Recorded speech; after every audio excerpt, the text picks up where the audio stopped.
سورۃ الفجر، بسم اللہ الرحمن الرحیم، والفجر وليال عشر والشفع والوتر واللیل اذا یسر۔ یہ قسمیں جو ہیں، پہلے جیسا کہ عرض کیا مشکلات القرآن میں سے ہیں اور اس طرح کے دورے میں اس میں بحث نہیں ہو سکتی، لیکن یہ کہ فجر، عام خیال یہ کہ اس سے مراد ہے 10 ذی الحج کی جو فجر ہوتی ہے، جس کے بعد کہ نحر ہوتا ہے، قربانی ہوتی ہے، وہ گویا کہ کلائمیکس ہے پھر حج کے افعال کا۔ ولیال عشر، اور اس سے پہلے کی 10 راتیں، ظاہر بات ہے کہ 10 تاریخ جب ہوگی تو 10ویں رات گزر چکی ہے، تو یکم ذی الحج سے لے کر اور 10 ذی الحج تک کی یہ 10 راتیں جو ہے گزر چکی ہیں۔ والشفع والوتر، اور ایک 10 راتیں وہ ہے کہ جو عشرہ رمضان مبارک میں ہے، اس میں شفع اور وتر کا فرق ہے، جفت اور طاق کا۔ طاق میں پھر لیلۃ القدر ہے۔ ویسے یہ کہ یہ طاق رات کون سی ہوتی ہے، اب اس کے بارے میں کافی کچھ ایک مسائل پیدا ہو چکے ہیں کہ اب ہماری جو ہے آج کی 25 تاریخ ہے اور سعودی عرب میں 26 ہے، کل ہمارے ہاں 26 ہوگی، وہاں 27 ہوگی، اور یہاں ہمارے پاکستان میں بھی شمالی علاقوں میں، پٹھانوں کے علاقے میں بہت سے علاقے ہیں جس میں کہ آج جو ہے وہ 26ویں ہے اور کل 27ویں ہوگی۔ یہ بھی ایک مسئلہ ہے اس وقت، لیکن اس وقت اس پر گفتگو کا موقع نہیں۔ بہرحال یہاں تک والشفع والوتر، یہی خیال ہے کہ اس سے مراد ہے کہ یہ جو راتیں ہیں جو جفت اور طاق ہیں ماہ رمضان مبارک کے آخری عشرے کی۔ واللیل اذا یسر، اور رات، اس گواہ ہے رات جبکہ وہ چلے۔ هل فی ذلک قسم لذی حجر، اس میں ہے کوئی دلائل ہے، قسم ہے ان لوگوں کے لیے کہ جو عقل مند ہیں، ان میں جو نشانیاں ہیں ان چیزوں کے اندر جن کو کہ گواہی کے اندر پیش کیا گیا ہے۔ اب آ رہا ہے مضمون، الم تر کیف فعل ربک بعاد، تم نے دیکھا نہیں کیا کیا تھا آپ کے رب نے عاد کے ساتھ، قوم عاد کے ساتھ کیسے ہلاک کیا تھا۔ ارم ذات العماد، وہ ارم جو ستونوں والا تھا۔ خیال یہ ہے کہ ارم جو ہے یہ قوم عاد کا شاہی خاندان تھا، جیسے فراعنہ مصر کے، نماردہ عراق کے، تبع یہ تھے یمن کے، اور ارم جو ہے یہ قوم عاد کا جو خاندان تھا بادشاہی، ان کا لقب تھا۔ ذات العماد، اونچے اونچے ستونوں والا۔ اور اب جو اس شہر کی شداد، جو ان میں ایک بہت بڑا بادشاہ گزرا ہے، اس کے آثار، اس کے کھنڈر موجود دیکھ لیے گئے ہیں کہ اس صحرا کے نیچے دبے ہوئے ہیں، اور 30 اس کے اوپر بڑے بڑے مینار بنے ہوئے ہیں اس شہر کی فصیل کے اوپر۔ تو ذات العماد جو بڑے ستونوں والا تھا، التی لم یخلق مثلھا فی البلاد، جیسے کہ اس سے پہلے کبھی دنیا میں نہیں بنائے گئے تھے۔ معلوم ہوتا ہے کہ ویسی تعبیر جو اس عاد کے بادشاہ شداد نے کی تھی، شاید دنیا میں پہلی مرتبہ اتنا، اسی لیے شداد کی جنت مشہور ہے، اس نے وہ جنت بنا لی تھی اپنی، اس قدر وہاں پر ساز و سامان تھا۔ وثمود الذین جابوا الصخر بالواد، اور تم نے دیکھا کہ اس ثمود کے ساتھ کیا کیا تمہارے رب نے، جنہوں نے چٹانوں کو، وادی میں چٹانوں کو تراش تراش کر محل بنا لیے، وہ تو اب بھی موجود ہیں، بڑے بڑے ہال، پھر بغلی کمرے، بڑے عمدہ ان کے جو مکان بنے ہوئے۔ وفرعون ذی الاوتاد، اور کیا کیا آپ کے رب نے فرعون کے ساتھ کہ جو میخوں والا تھا، اس کے جو کہ بڑے بڑے لشکر چلتے تھے، تو بہت سے خچر تو ایسے ہوتے تھے جن کے اوپر صرف جو خیموں کو کھڑے کرنے کے لیے میخیں ہوتی تھی وہی اٹھا کے چل رہے ہیں۔ کچھ اور بھی اس کے بارے میں آ رہا ہے، واللہ عالم۔ الذین طغوا فی البلاد، اصل بات یہ ہے کہ ان تمام قوموں نے سرکشی اختیار کی ملکوں میں، فاکثروا فیہا الفساد، ظاہر بات ہے جب اللہ کے خلاف سرکشی ہوگی تو خلق کے لیے فساد ہو جائے گا۔ اکثروا فیہا الفساد، اس میں بڑا فساد پیدا کر دیا۔ آج جو فساد ہے ہیوز اور ہیو ناٹس کا، نارتھ ورسز ساؤتھ، ایک فساد ہے، دنیا میں ہے، چل رہا ہے۔ جس طریقے سے کہ پیسہ کھینچ رہی ہیں یہ قومیں، G7 اور G9، یہ اگرچہ ان کے لیے بھی پرابلمز پیدا ہو رہے ہیں، اور بھی دور فلک ہیں ابھی آنے والے، ناز اتنا نہ کرے ہم کو ستانے والے، ان کی بھی اپنی اندر سے رگیں کٹ رہی ہیں، لیکن بہرحال ایک زمانے میں انہوں نے فساد مچایا۔ ظہر الفساد فی البر والبحر بما کسبت ایدی الناس فصب علیہم ربک صوت عذاب، تو پھینکا اور دے مارا ان کے اوپر ان کے رب نے عذاب کا کوڑا۔ عذاب کا کوڑا تھا جس سے آل فرعون بھی ختم ہوئے، اور وہ عاد بھی تباہ و برباد کر دیے گئے، قوم سمود نسیہ منسیہ کر دیے گئے۔ ان ربک لبالمرصاد، جان لو کہ تمہارا رب طاق میں بیٹھا ہوا ہے، گھات میں ہے، جو کوئی ایسی سرکشی کرے گا اس کا پھر یہی حشر کرے گا۔ یہ اب جو مضمون آ رہا ہے قرآن مجید میں بہت ہی اہم مضمون ہے۔ فَأَمَّا الْإِنسَانُ إِذَا مَا ابْتَلَاهُ رَبُّهُ فَأَكْرَمَهُ وَنَعَّمَهُ فَيَقُولُ رَبِّي أَكْرَمَنِ۔ انسان کا معاملہ یہ ہے کہ جب اس کا رب اسے آزماتا ہے، اسے عزت دیتا ہے، نعمتیں دیتا ہے، تو وہ کہتا ہے میرے رب نے مجھے عزت دی۔ وَأَمَّا إِذَا مَا ابْتَلَاهُ فَقَدَرَ عَلَيْهِ رِزْقَهُ، جب اسے آزماتا ہے اور اس کا رزق جو ہے اس پر تنگ کر دیتا ہے، راشننگ کر دیتا ہے، تھوڑا تھوڑا دیتا ہے، فَيَقُولُ رَبِّي أَهَانَنِ، تو وہ کہتا ہے میرے رب نے مجھے ذلیل کر دیا۔ کلا، ایسا نہیں ہے۔ آپ کو کیا خرابی نظر آئی اس میں؟ کوئی شرک نہیں ہے۔ اس نے یہ تو نہیں کہا کہ مجھے نعمتیں دی ہیں تو کوئی لکشمی مائی کی کرپا ہو گئی ہے، یہ تو نہیں کہا۔ اللہ نے، میرے رب نے مجھے عزت دے دی، اور اگر کہیں تنگی آ گئی ہے تو یہ میرے رب نے مجھے ذلیل کر دیا۔ توحید تو مکمل ہے نا یہاں، کہ کسی اور دیوی دیوتا، کسی اور الہہ کا تذکرہ نہیں ہے۔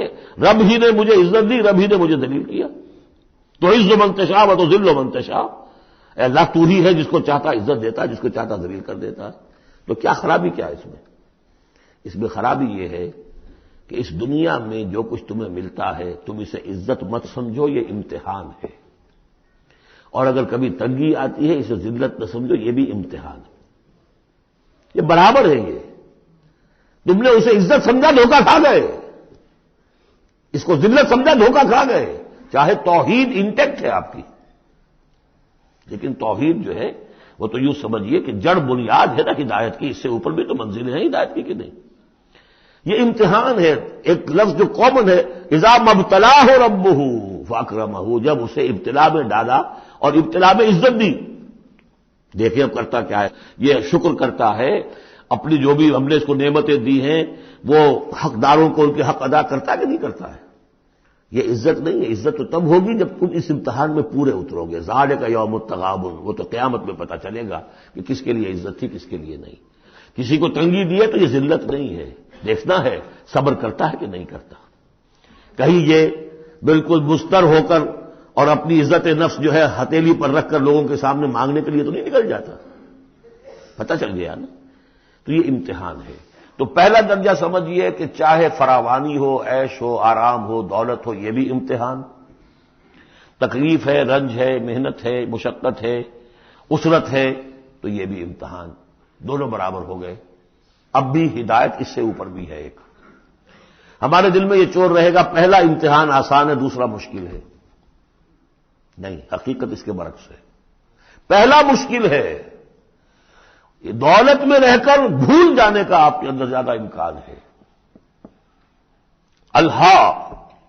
حدیث آپ کو سنائی تھی، ما قل و کفا خیر مما کثر و الہا، اگر زیادتی ہوگی، دولت ہوگی، تم اللہ کو بھول جاؤ گے تو زیادہ سخت نقصان یہ ہے، زیادہ بڑا امتحان یہ ہے۔ اور اگر ناپ تول کر مل رہا ہے تو ہر وقت اللہ یاد رہے گا، یہ ہلکا ہے، اگر حقیقت وہ بھاری ہے۔ اور اسی میں وہ واقعہ نوٹ کر لیجئے امام احمد ابن حنبل رحمۃ اللہ علیہ کا، کہ جب وہ مار پڑ رہی تھی کہ جس کے بارے میں الفاظ ہیں کہ ہاتھی کو بھی وہ مار پڑتی تو بل بلا اٹھتا، اس وقت آنکھوں میں آنسو نہیں آئے۔ کب آئے؟ جب بادشاہ وقت، خلیفہ وقت کا ایلچی آیا ہے اشرفیوں کے توڑے لے کر کہ یہ بادشاہ نے آپ کے لیے نذرانہ بھیجا ہے، تب رو پڑے، اے اللہ میں اس امتحان کے قابل نہیں ہوں۔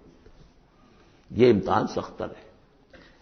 تو یہ ہے درجہ بدرجہ، لَتَرْكَبُنَّ طَبَقًا عَن طَبَقٍ، تو ہدایت کے بھی یہ درجے ہیں۔ پہلا درجہ تو یہ ہے کہ جو بھی ہے اللہ کی طرف سے ہے، تنگی ہے تو اللہ کی طرف سے، اور فراوانی ہے تو اللہ کی، یہ توحید تو پوری ہو گئی آپ کی، اللہ کی طرف سے۔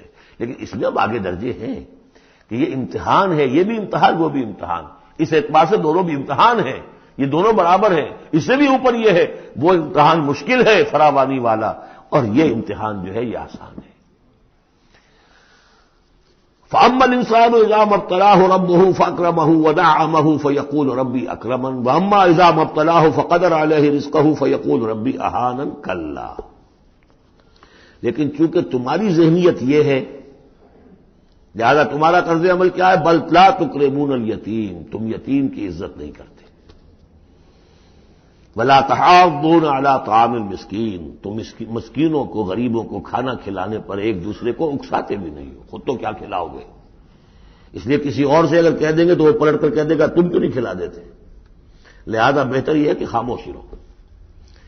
ولا تحاضون علی طعام المسکین وتأکلون التراث اور تم چاہتے ہو کہ ساری وراثت اور میراث سمیٹ کر تم ہی ہڑپ کر جاؤ.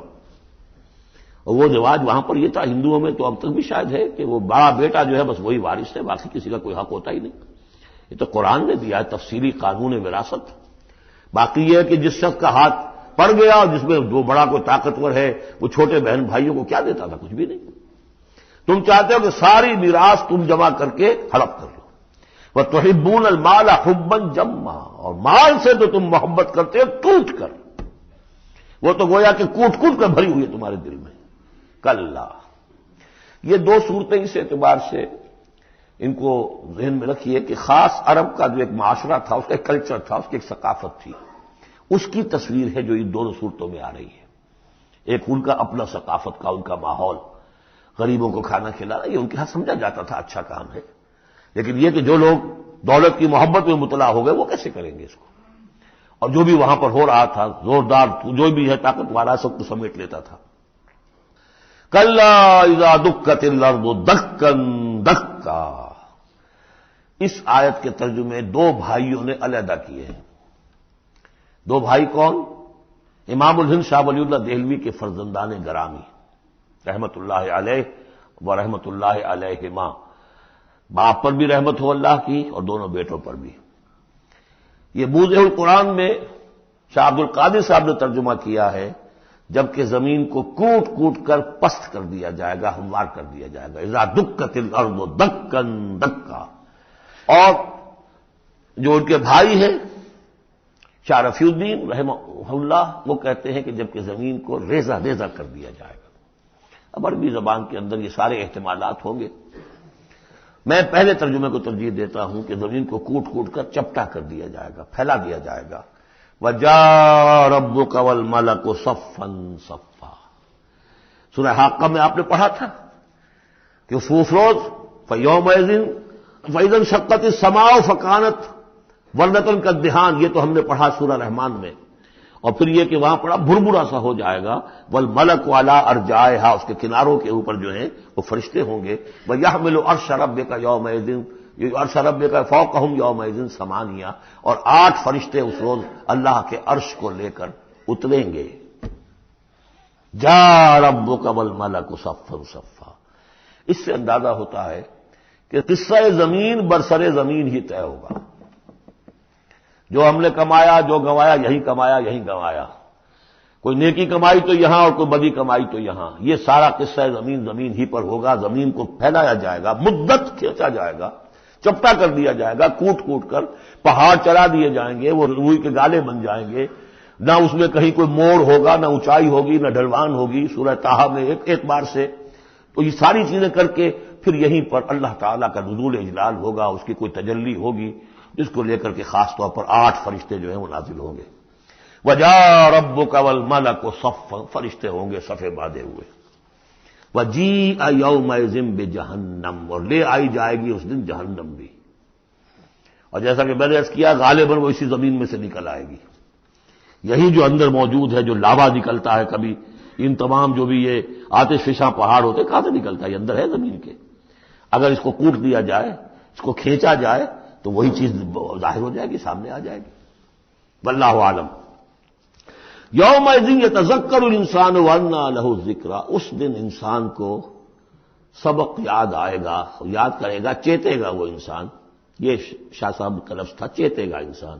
یاد آ جائے گا اسے کہ وہ کیا کر کے لایا تھا یہاں پہ، اور اسے پوری نصیحت حاصل ہو جائے گی. لیکن اب یہ نصیحت کس کام کی؟ یومئذ یتذکر الانسان وانى له الذکریٰ. اب یہ کس لیے؟ اب تو اس کا کوئی فائدہ نہیں.